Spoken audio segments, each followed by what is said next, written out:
We're going to talk about the cricket batting technique. As compared to baseball, of course, you're using a flat bat, so you're looking at your body and your whole direction changing with the ball that you're hitting. It starts off taking a guard so you know where your stumps are behind you. Every time you play a shot, you know if the ball is going too far from you on the offside or on the leg side. Once you have that, you hold the bat that makes you feel comfortable.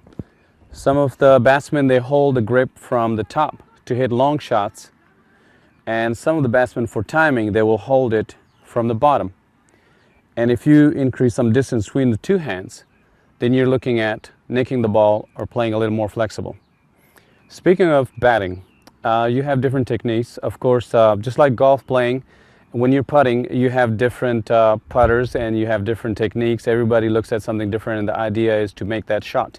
So in cricket, it's pretty much similar. You want to feel comfortable with your stance. You want to feel comfortable with your bat. The weight of the bat, it can come in different pounds. And there are many companies that make the bats that will be just perfect for you.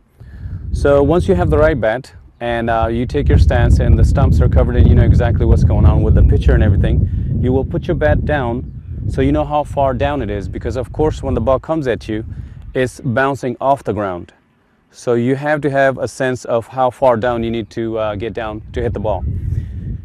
You put the bat down on the ground and you keep your head still. And sometimes some of the batsmen, they will hold their bat up because that's just how they feel comfortable, because the ball can come and bounce as high as your shoulder, so you want to be ready for that. So whichever technique you want to take your stance at, what happens afterwards is pretty much similar, that all the players follow strictly. So let's say, for example, we take a stance to start batting.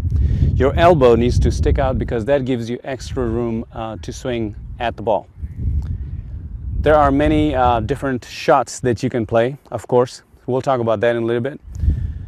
Once you have your bat down and the ball is right in front of you, which is called full length, and it will bounce right in front of you, you basically put your foot forward and put your bat down.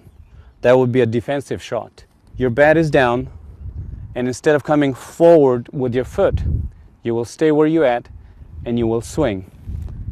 And hopefully nobody will catch it and you'll cross the boundary and get good runs. So that's one of the forward shots. And of course, on the offside, you can cut the ball. The idea is to cut it downwards so it doesn't go lofting up in the air, so it's not a catch out.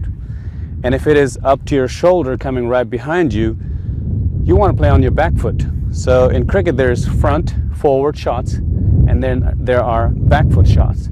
So for the back foot shots, you will basically go behind the ball. It's not on your body anymore, and you will turn, which is called pull shot. And if you connect good, by the way, all the bats have a